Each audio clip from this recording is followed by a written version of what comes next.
El día de hoy hablaremos sobre comunicación celular.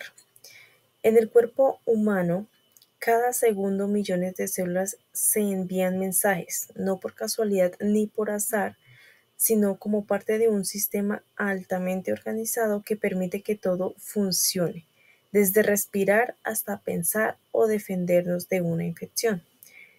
Este sistema de comunicación celular es esencial para la vida. A través de señales químicas y físicas, las células intercambian información, coordinan funciones y responden a los cambios del entorno. Sin este diálogo constante no existiría la homeostasis, ni el desarrollo y ni siquiera la salud. En esta actividad grupal nos proponemos analizar críticamente los distintos tipos de comunicación celular, explorar sus mecanismos moleculares y reflexionar sobre su papel en el contexto biomédico actual, donde comprender estos procesos puede marcar la diferencia entre salud y la enfermedad, porque al final entender cómo se comunican las células es entender cómo funcionamos nosotros. Empecemos hablando sobre qué es la comunicación celular y sus diferentes tipos. ¿Qué es la comunicación celular?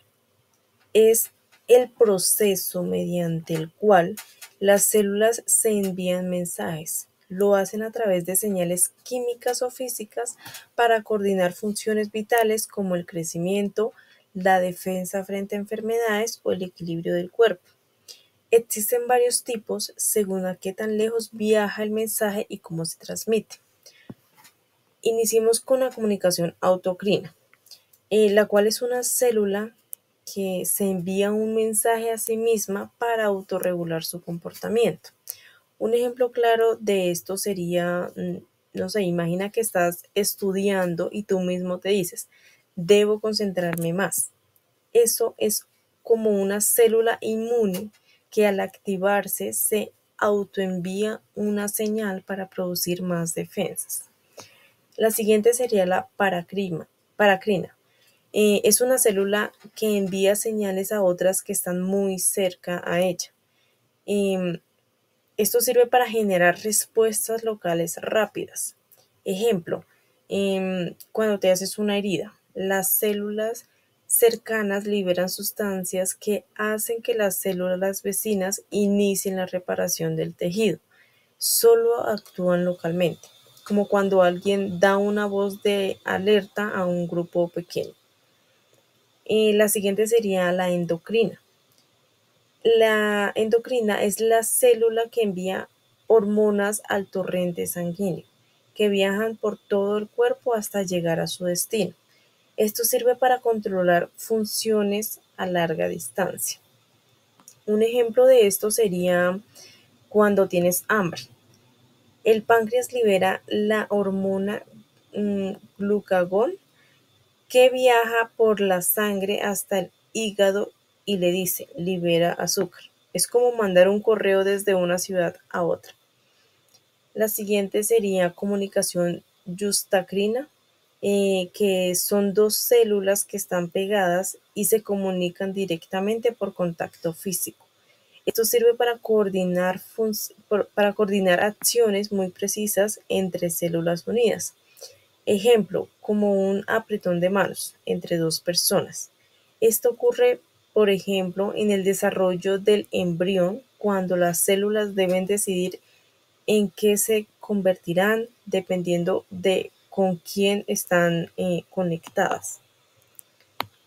¿Por qué es tan importante esta comunicación? Gracias a estas señales, las células pueden, uno, multiplicarse cuando hace falta, dos, convertirse en tipos especializados, tres, eliminarse cuando están dañadas y cuatro, defender al cuerpo de infecciones, lo cual son respuestas inmunes. En resumen, las células no actúan solas, se comunican constantemente como si fueran parte de una gran comunidad. Entender estos mensajes celulares es clave para comprender cómo funciona nuestro cuerpo y cómo se desarrollan nuestras enfermedades o muchas de las enfermedades que presentamos. Aquí hablaremos sobre las fases de la comunicación celular. La comunicación celular se divide en dos fases. La primera fase es la fase intercelular. La fase intercelular es el proceso mediante el cual se libera una sustancia que es portadora de información que se dirige hacia el centro de la célula receptora. Y la fase intracelular abarca todos los procesos y las sustancias implicadas en la producción de la respuesta de la célula, desde que llega al citoplasma.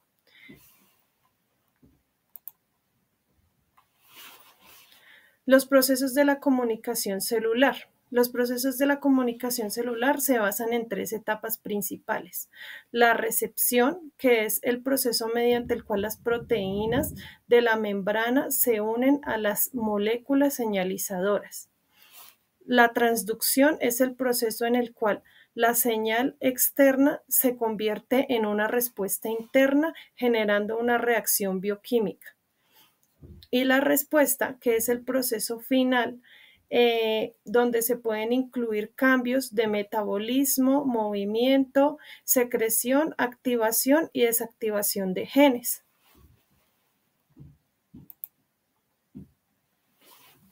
Aquí podemos ver los siguientes mecanismos de la comunicación celular. La señalización celular es el proceso mediante el cual las células se comunican de manera física o química. De la manera física se pueden ver incluidos neurotransmisores y hormonas. Y físicos es el contacto de las membranas entre sí. Las moléculas señalizadoras son sustancias que transforman la información de una célula a otra, como las hormonas, neurotransmisores y factores del crecimiento. La comunicación celular es un proceso esencial que permite la interacción entre células para mantener el equilibrio del organismo. Cuando se analiza desde una perspectiva evolutiva, como lo proponen Restrepo y Angarita Merchant, se hace evidente que este conocimiento no solo tiene valor científico, sino también una carga ética frente a su aplicación en contextos sociales y de salud. El conocimiento biológico debe, primero, ser compartido equitativamente sin elitismo científico. Segundo, apuntar a mejorar la calidad de vida, especialmente en poblaciones vulnerables. Tercero, propone investigar con impacto social que respeten los derechos humanos y los ecosistemas. Aplicando esto a la comunicación celular, esto implica: primero, evitar la manipulación de sistemas celulares sin control ético. Segundo, garantizar que los avances terapéuticos lleguen a todas las poblaciones, no solo a quienes puedan costearlos. Y tercero, fomentar una educación biológica crítica que forme ciudadanos capaces de tomar decisiones informadas en salud y ciencia. El conocimiento sobre la comunicación celular, cuando se analiza desde la biología evolutiva y molecular, debe integrarse como un compromiso ético y colectivo. Tanto la comprensión de los mecanismos como su aplicación tecnológica debe estar al servicio del bienestar humano, la equidad social y la salud pública, como lo plantean Restrepo y Angarita en sus respectivos enfoques. Vamos a ver un poquito de los avances tecnológicos y cómo nos han servido. Gracias al desarrollo de nuevas tecnologías, la ciencia ha podido observar cómo se comunican las células en tiempo real y con gran detalle. Herramientas como la microscopia electrónica, las técnicas de biología molecular, los estudios de neuroimagen y la inteligencia artificial han podido descubrir procesos que antes eran invisibles para el ojo humano. Por ejemplo, con la resonancia magnética se puede ver cómo se activan las áreas del cerebro cuando sentimos miedo o aprendemos algo nuevo. Las técnicas de biología molecular han permitido identificar cómo ciertas hormonas, como la insulina o la adrenalina, se liberan y actúan sobre células específicas. Incluso la inteligencia artificial Se usa para analizar miles de datos celulares y predecir respuestas del cuerpo antes de ciertos estímulos. Imagínense cómo han avanzado la ciencia. De acuerdo a eso, ¿cómo sería el aprendizaje celular? En nuestra vida cotidiana, cuando sentimos miedo, el cerebro detecta el peligro y envía una señal a las glándulas suprarrenales, que liberan inmediatamente adrenalina. Esta hormona viaja por la sangre y prepara el cuerpo para reaccionar. Aquí se comunican neuronas, hormonas y células del sistema muscular y cardiovascular. En cambio, en la digestión, al comer, el estómago libera hormonas que le avisan al páncreas que deben secretar insulina. Esta hormona permite que la glucosa entre a las células y produzcan energía. Este proceso ha sido estudiado gracias a técnicas y análisis de receptores celulares. ¿Cómo sería la comunicación celular? La comunicación celular no solo mantiene en equilibrio nuestro cuerpo, también permite que ocurran procesos tan complejos como pensar, como sentir, recordar y aprender. En nuestro cerebro, las neuronas están constantemente enviándose señales entre sí, usando sustancias químicas llamadas neurotransmisores. Esta interacción constante crea redes de comunicación que forman la base del pensamiento, la emoción y la memoria. Restrepo propone que nuestra mente es el resultado de la evolución de muchos procesos biológicos que han hecho posible que hoy podamos razonar, tener conciencia, amar, soñar e incluso construir conocimientos. Todo esto nace de la capacidad que tienen nuestras células, especialmente las neuronas, para comunicarse entre sí.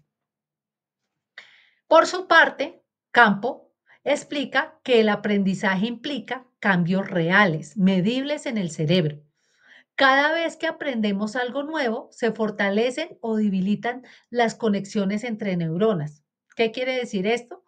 Que aprender no es solamente entender algo, sino que literalmente nuestro cerebro se modifica gracias a esa comunicación interna. Para concluir, entender cómo se comunican nuestras células entre sí y especialmente nuestras neuronas nos acercan a comprender de manera más profunda quiénes somos, cómo nos formamos y como seres humanos, cómo funciona nuestra mente. Todo lo que somos, desde cómo caminamos hasta cómo amamos, esta profunda conexión con la forma de nuestras células que se comunican, este proceso que ocurre a nivel microscópico y que muchas veces damos por hecho, es esencial para que podamos vivir, aprender y adaptarnos y sanar. Cada pensamiento, emoción o movimiento empieza con una señal celular. Gracias. Gracias a este trabajo, gracias a esta guía, hemos podido reconocer cómo funcionan nuestras células. Gracias.